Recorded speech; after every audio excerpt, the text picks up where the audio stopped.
మా కార్మికులు ప్రమాదాలు చనిపోతే 20 లక్షలు కేటాయించలేక అది ఎఫ్ఐఆర్ ద్వారానే కేటాయించలేక లేటర్ కూడా వస్తలేదు అనేక సమస్యలు. జై తెలంగాణ, జై తెలంగాణ. మధ్యలో ఉన్న కెమెరా వాళ్ళు కొద్దిగా జరగారు, కొంచెం సైడ్ లిటిల్ బిట్, కొంచెం ఇట్లా రండి అన్న, మీరు పైకి రండి, ఆర్గనైజేషనల్ పైకి రండి, ఓకేనా? జై తెలంగాణ, జై తెలంగాణ.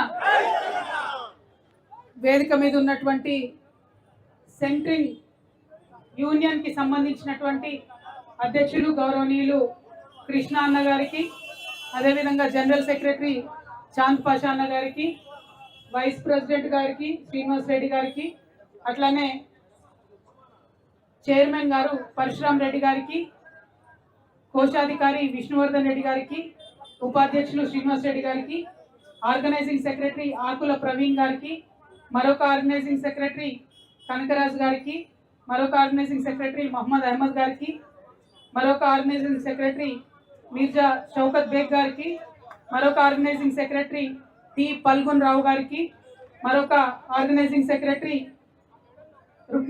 రుక్మాంగదరావు గారికి, అదేవిధంగా ఇవాళ ఈ వేదిక మీద సెంట్రింగ్ కార్మికులు, సెంట్రింగ్ కాంట్రాక్టర్ల సమస్యలను పరిష్కరించుకోవడానికి నిన్నటి నుండి దీక్షలో కూర్చున్నటువంటి, మాల వేసుకొని దీక్షలో కూర్చున్నటువంటి అన్నలకు అందరికీ కూడా హృదయపూర్వకంగా నా నమస్కారాలు తెలియజేస్తున్నా. జై తెలంగాణ, జై సెంట్రింగ్, జై సెంట్రింగ్.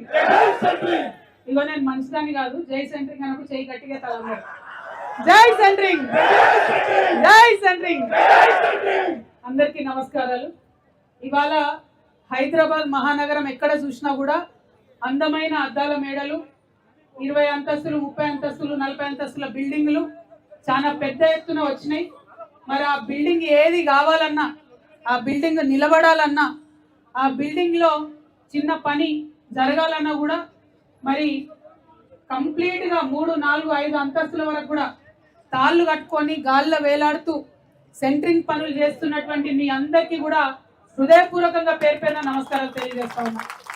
ఎందుకంటే కనబడేటటువంటి అద్దాల మేడలు మా సెంట్రింగ్ కాంట్రాక్టర్లు, కార్మికులు లేకపోతే ఆ అద్దాల మేడలు లేవన్న విషయం చాలా వాస్తవమని ఈ సందర్భంగా తెలియజేస్తా ఉన్నాం. మరి మనం లేనప్పుడు ఆ బిల్డింగే కాదంటే ఆ బిల్డింగ్ కోసం, ఆ పనుల కోసం జరిగేటటువంటి అగ్రిమెంట్లో కూడా మన పేరు ఉండాలని నేను బలంగా నమ్ముతా ఉన్నా. మేస్త్రితో ఏదైతే అగ్రిమెంట్ చేసుకున్నప్పుడు ఒక ప్లంబర్ కావచ్చు, ఒక ఎలక్ట్రీషియన్ కావచ్చు, ఒక ఫ్లోర్ ఎస్టోల్ కావచ్చు, ఒక పిఓపి ఎస్టోల్ కావచ్చు, మరి వాళ్ళందరి పేర్లు పెట్టుకొని అగ్రిమెంట్ చేస్తున్నారు. కానీ మన సెంట్రింగ్ వాళ్ళ పేరు పెట్టి మాత్రం అగ్రిమెంట్ చేస్తలేదు. ఇంకొక ముఖ్యమైన విషయం ఏంటంటే, గట్టిగా స్టడీ చేసిన నేను మరి ఇంత పవర్ఫుల్ మన వాళ్ళని చెప్తున్నారు, మరి వీళ్ళ సంగతి ఏందని స్టడీ చేస్తే వాస్తవానికి 10 నుంచి 15 లక్షల రూపాయల మెటీరియల్ పట్టుకొని మీరు పోయి ప్రతి బిల్డింగ్లో పనిచేస్తున్నారు. మామూలుగా 2 లక్షల రూపాయల వర్క్ ఉన్నా కానీ 6 నుంచి 7 లక్షల రూపాయల మెటీరియల్ మీరు అక్కడ డంప్ చేస్తేనే మీరు ఆ 2 లక్షల రూపాయల వర్క్ చేసే పరిస్థితి ఉన్నది. కానీ వాళ్ళకి జరుగుతున్నది ఏంది, ఆ 2 లక్షల రూపాయల వర్క్ కోసం మీరు ఆడికి పోతే కనీసం మీ మెటీరియల్కి ఎక్కడ కూడా సెక్యూరిటీ లేనటువంటి పరిస్థితి ఉన్నది. దాచి పెట్టుకోవడానికి కనీసం ఒక రూమ్, ఒక లాకర్ ఇచ్చేటటువంటి పరిస్థితి లేదు. అన్నిటికన్నా దారుణం ఇక ఈ గుంపు మేస్త్రి వచ్చినప్పటి నుంచి మొత్తం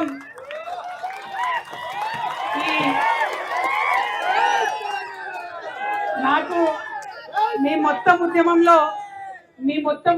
నాకు బాగా నచ్చిన విషయం ఒకటి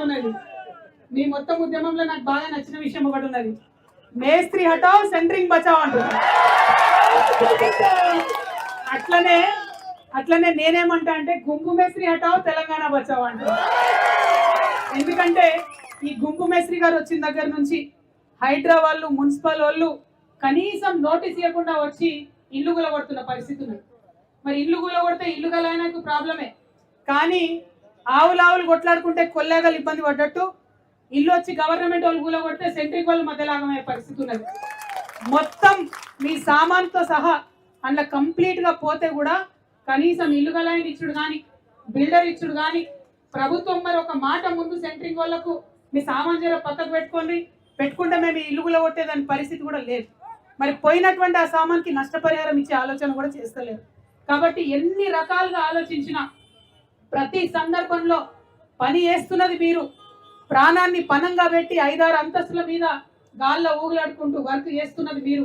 కానీ ఇంతవరకు ప్రభుత్వం నుంచి ₹1 సాయం కూడా అందుతలేదు. చాలా దారుణమైన పరిస్థితి ఉన్నది. అందుకే ఇవాళ నేను గుంపు మేస్త్రి గారి రాష్ట్ర ముఖ్యమంత్రి గారిని డిమాండ్ చేస్తా ఉన్నా. ఇంత పెద్ద రంగం ఇది, 86 చోట్ల నుంచి ఉన్నటువంటి జిహెచ్ఎంసీలో ఉన్న సెంట్రింగ్ అందరూ కూడా కాంట్రాక్టర్లు, కార్మికులంతా కూడా వాళ్ళు ఇక్కడ కూర్చొని ఉన్నారు. దాదాపు 10 రోజులైంది పని బంద్ పెట్టినా కూడా నియత్తోని మీ దగ్గర పనిచేసేటటువంటి కూలీలను మీరు సాగుతున్నారు కదా. ఆ యొక్క మానవత్వానికి నేను చేతులెత్తి మొక్కుతా ఉన్నా. మరి మీరు చూపిస్తున్నటువంటి మానవత్వం ఖచ్చితంగా ప్రభుత్వం కూడా చూపించాల్సిందే. ప్రభుత్వాన్ని ఒకటే డిమాండ్ చేస్తా ఉన్నా నేను, 2 రోజుల వాళ్ళు కడుపు మార్చుకొని ఇక్కడ కూర్చున్నారు. ఇవాళ సాయంత్రం లోపల సెంట్రింగ్ యూనియన్ మొత్తం మీరు చర్చలకు పిలవండి, మీరు గుర్తించండి.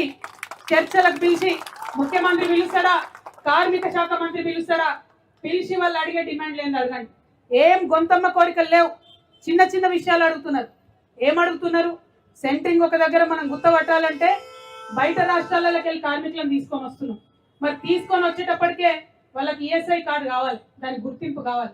ఆ గుర్తింపు ఇవ్వడానికి ఇక్కడ ప్రభుత్వం 3-4 నెలలు ఇస్తే ఆ 3-4 నెలల లోపల వర్క్ అయిపోతుంది.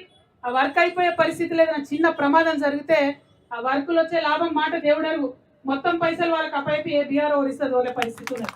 మరి అట్లా చేయకుండా ఇమీడియట్ గా బయట నుంచి వచ్చేటటువంటి కార్మికులకు ఈఎస్ఐ కార్డు ఇవ్వాలని అంటున్నారు. ఎందుకోసం ఈఎస్ఐ కార్డు అడుగుతున్నారు? నిజంగా కూడా ఎల్లని జీవితాలు, ఈ పని తప్ప ఇంకో పని రాదు కాబట్టి, ఈ పనులనే ఉంటున్నాం, ఈ పనే నేర్చినాం కాబట్టి ఇదే పట్టుకునే ఉన్నాం కానీ నిజానికి పెద్ద ప్రాఫిట్ అయితే వస్తలేదు. అయినా ఎందుకు చేసుకుంటూ ఇంకో 10 మందిని బతికిస్తున్నారు. మరి బతికించేటటువంటి సందర్భంలో మనకు వెళ్తలేదు, హాస్పిటల్కి పోవాలన్నా ఖర్చులు వెళ్తలేవు, కూలీలకు హాస్పిటల్ తీసుకుపోవాలన్నా వెళ్తలేదు, పెద్ద కార్పొరేట్ హాస్పిటల్ చూసే పరిస్థితి లేదు. కాబట్టి ఖచ్చితంగా ఈఎస్ఐ కార్డు ఉండాలి. మాకు ఈఎస్ఐ హాస్పిటల్లో వైద్యం ఉచితంగా జరగాలని చెప్పి అడుగుతున్నటువంటి డిమాండ్ ఉంది. అదేమి గొంతమ్మ కోరిక కాదు, అది మొదటి డిమాండ్గా పెట్టిండ్రు. దానికి ఖచ్చితంగా ప్రభుత్వం ఆమోదించాలని మీ తరఫున మీ చెల్లెగా నేను కోరుతా ఉన్నాను. అదేవిధంగా ఇంకొక మాట అన్నారు, మరి మేస్త్రీలు పోయి కంప్లీట్గా బేరం చేస్తున్నారు మీ తరఫున. ఒక్కొక్క స్క్వేర్ ఫీట్కి మేస్త్రి 150, 180 నుంచి ఇప్పుడు 250, 300 దాకా కూడా బేరం ఆడుకునే పరిస్థితి వచ్చింది. ఇప్పుడు 400 దాకా కూడా పెరిగిందని కింద నుండి మా ప్రవీణ్ గారు చెప్తా ఉన్నారు. నేనేమంటున్నా అంటే మరి 400 పెరిగితే ఆ పెరిగిన దాంట్లో సెంట్రింగ్ వాటా ఎంత? ఇప్పుడు ₹30 ఇస్తున్నారు, ₹35 ఇస్తున్నారు. ఎక్కడన్నా కాంపిటీషన్ ఉన్న కాడ మనోళ్ళే ఒకళ్ళు 35 అంటే ఒకళ్ళు 32 అని చేసుకునే పరిస్థితి ఉంది, పని లేదు కాబట్టి. కాకపోతే మరి ఆ మేస్త్రీలకు కూర్చోబెట్టి ₹51 అడుగుతున్నారు. అది వాజిబైన డిమాండే, ఖచ్చితంగా ₹51 ఇవ్వాలని చెప్పి నేను ప్రభుత్వాన్ని డిమాండ్ చేస్తున్నా. మరి అది ఎప్పుడు సాధ్యమవుతుంది? మేస్త్రి చేతిలో మీ చుట్టుంటే సాధ్యం కాదు. ఎప్పుడు సాధ్యమవుతుంది? బిల్డర్ కావచ్చు, ఇల్లు గల ఆయన కావచ్చు, మిమ్మల్ని పిలుచుకొని మీతో మాట్లాడితే సాధ్యమవుతుంది. కాబట్టి అట్లా డైరెక్ట్గా మిమ్మల్ని పిలిచి ₹51 పర్ ఎస్ఎఫ్టీ ఇవ్వాలనేటటువంటి డిమాండ్ని చేస్తూ ఉన్నాం. దాంతోపాటు ఇప్పుడు ఈఎస్ఐ కార్డు ఉన్నటువంటి వాళ్ళు ఏదన్నా ప్రమాదవశాత్తు మరణిస్తే ₹10 లక్షలు ఇస్తూ ఉన్నారు. దాన్ని ₹20 లక్షలు పెంచాలనే మీ డిమాండ్ని సంపూర్ణంగా నేను మద్దతు ప్రకటిస్తున్నాను. ఇట్లా అనేకమైనటువంటి డిమాండ్లు ఉన్నాయి, అనేకమైనటువంటి అంశాలు ఉన్నాయి. కానీ ఈ అంశాలన్నీ కూడా, ఈ డిమాండ్స్ అన్నీ కూడా 12 అంశాలతో మీరు చేస్తున్నారు. అన్నీ కూడా న్యాయబద్ధంగా ఉన్నాయి, ఏది కూడా తీసేయడానికి లేదు. ఇవాళ ఈ రాష్ట్రంలో తెలంగాణ రక్షణ సేన అనేటటువంటి పార్టీని పెట్టి నేను మీ ముందుకు వచ్చిన. నేను ఎక్కువ మాటలు చెప్పలే, ఏం చెప్పినా రేపటి నాడు తెలంగాణ రక్షణ సేన అధికారంలోకి వస్తే ఈ రాష్ట్రంలో ఉన్న ప్రతి ఒక్కరికి ఉచిత విద్య, ఉచిత వైద్యం రావాలనేటటువంటి ఆలోచనతో నేనున్నా.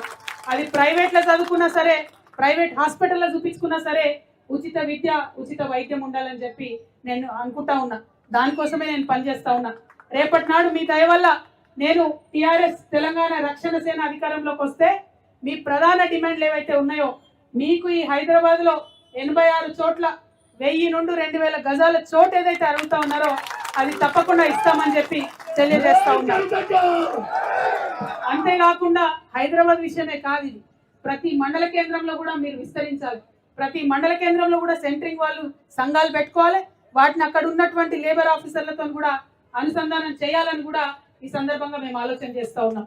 మరి మీతో పాటు కలిసి ఖచ్చితంగా నడుస్తాం. హైదరాబాద్ నగరం నిర్మిస్తున్నటువంటి మీ అందరి జీవితాల్లో వెలుగులు నింపడంలో మీ అడుగులో అడుగునై నేను కూడా నడుస్తానని తెలియజేస్తూ మరి ముఖ్యమంత్రి గారికి ఒకటే ఒక హెచ్చరిక చేస్తా ఉన్నాం. ఇక్కడ నుంచి ఇవాళ ఇక్కడ వచ్చిన వాళ్ళు మొత్తం జిహెచ్ఎంసీలో 86 ఏరియాల నుంచి కాంట్రాక్టర్లు వారి దగ్గర పనిచేసేటటువంటి స్టాఫ్ లేబర్స్ అంతా కూడా వచ్చి ఉన్నారు.